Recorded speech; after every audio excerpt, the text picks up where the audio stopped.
Mom, we were wrong. Please, just let us come home. Her children stood on her doorstep, faces she hadn't seen in a decade. People on the quiet suburban street might not have understood the scene. 3 middle-aged adults, looking lost and broken before their elderly mother. These were the same children who had taken her house, forced her into a cramped city room, and then vanished without a single phone call. Why were they back after 10 years of silence?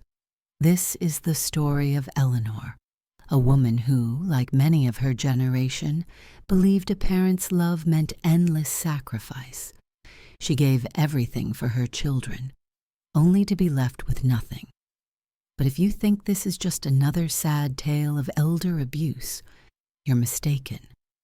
The real story isn't in how she was abandoned. It's in the incredible way she rebuilt her life from the ashes. It's about the unlikely friendship that changed her destiny and the moment that brought her children back to her door, asking for the forgiveness they didn't deserve. If you read to the end, you'll understand a profound truth. Life has a way of coming full circle, and it's never, ever too late to start over. Eleanor is 78 now.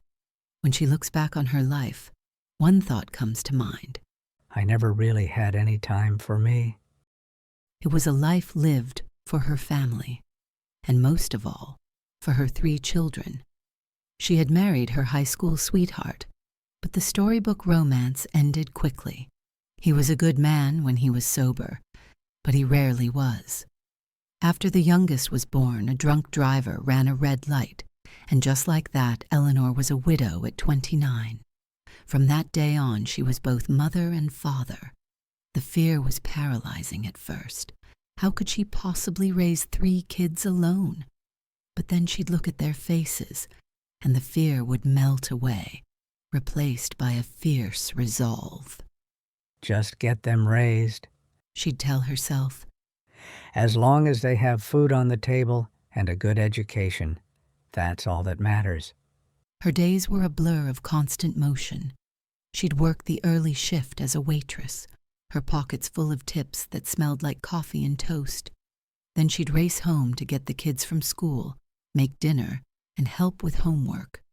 At night, after they were asleep, she did alterations and mending for people in the neighborhood. Her fingers sore from the needle as she sewed patches onto jeans and fixed zippers. She never complained. Even when her back ached and her feet swelled, Eleanor put on a brave face for her children. When the fridge was nearly empty, she'd smile and say, "Looks like it's breakfast for dinner. My favorite." She wanted them to have more than she did, to live the American dream she had only read about. So when her eldest son wanted to go to a state university, she cashed in the small life insurance policy her husband had left. When her daughter showed a talent for the piano, Eleanor took on an extra weekend cleaning shift to pay for lessons. Her youngest was a gifted athlete, and the cost of equipment and travel teams was endless. But she never said no. She didn't realize that the children she was sacrificing everything for were beginning to see her sacrifice, not as a gift, but as an expectation. After the kids grew up and started their own families, Eleanor found herself on the periphery of their lives.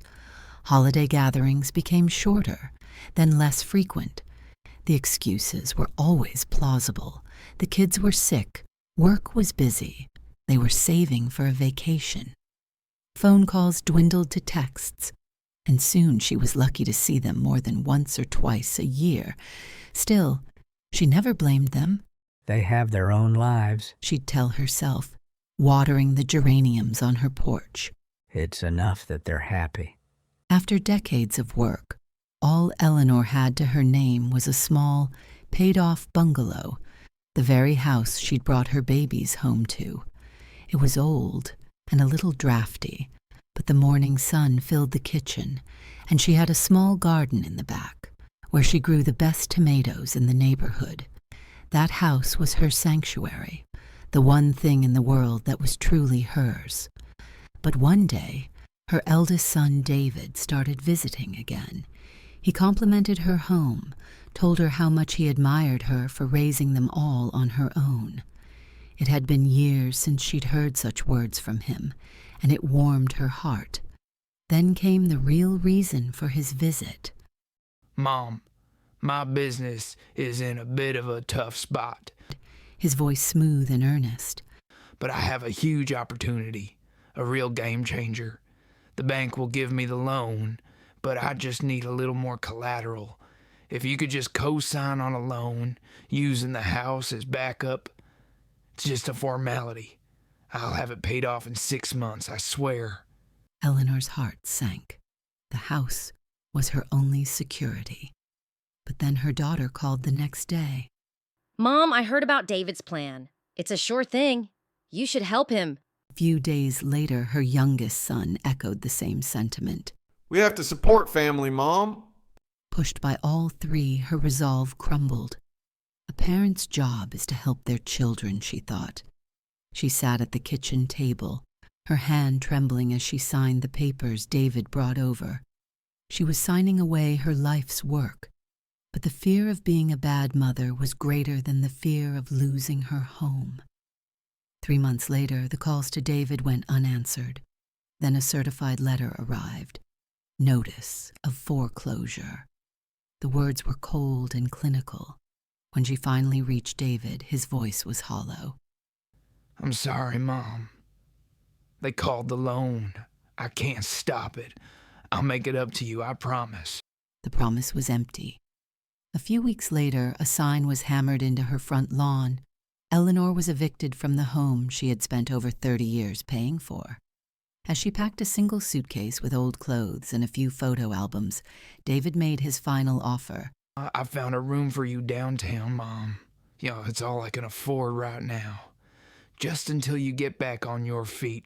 He dropped her off in front of a bleak brick building, an SRO, a single-room occupancy hotel.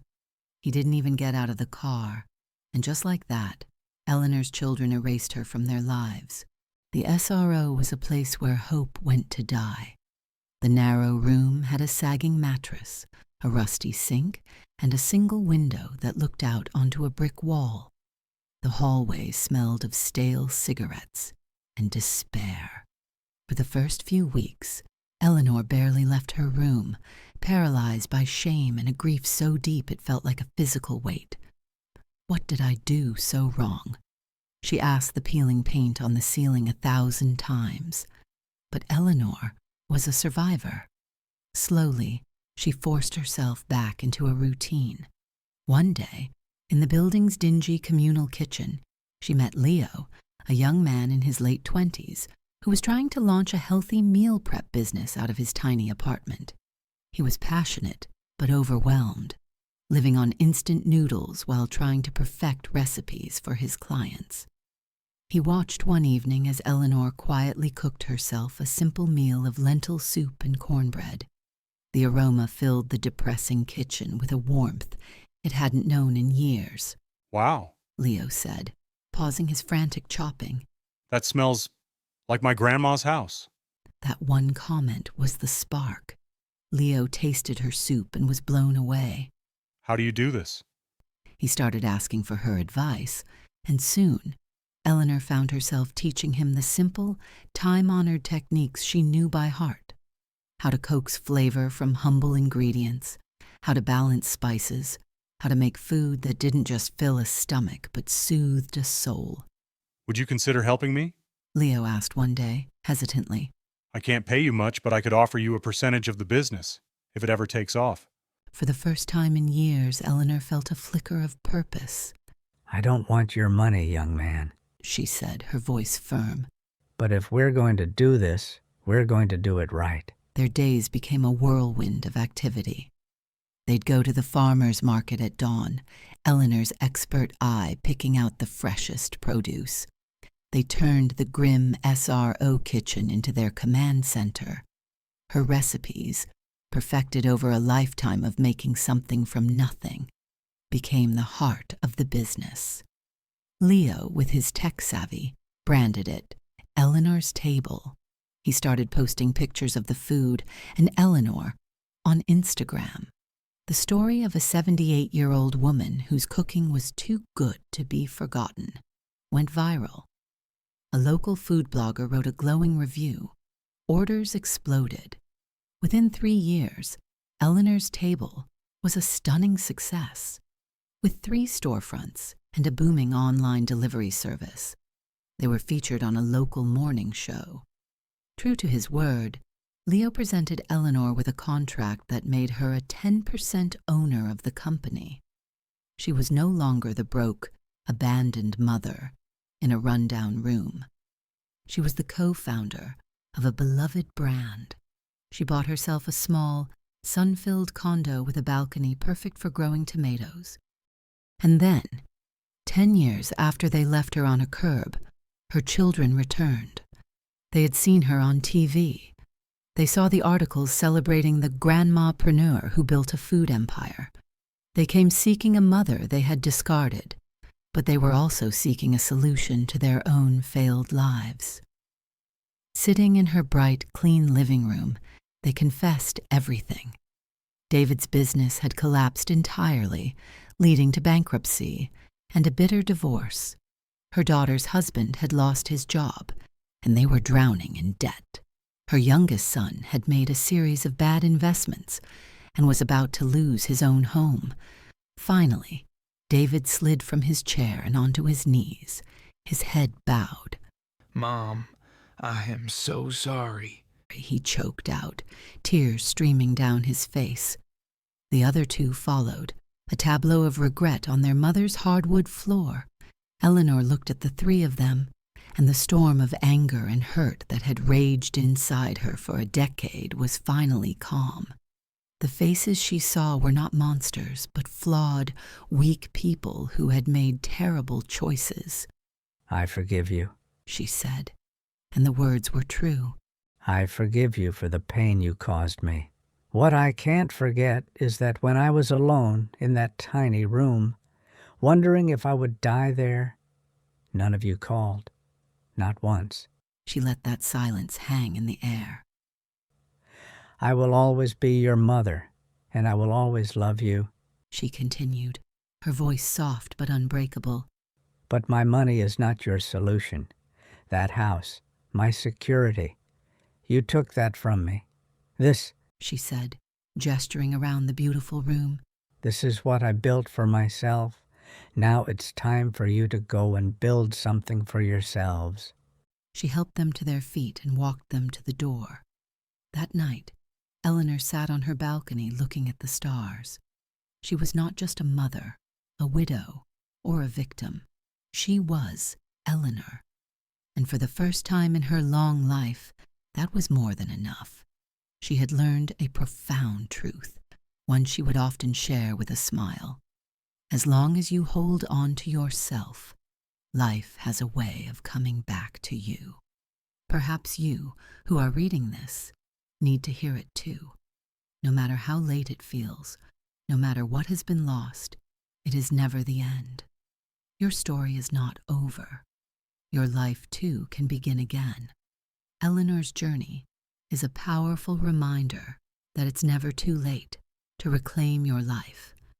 If stories like hers resonate with you and bring you a little hope, I'd be so grateful if you would like this video and subscribe to the channel.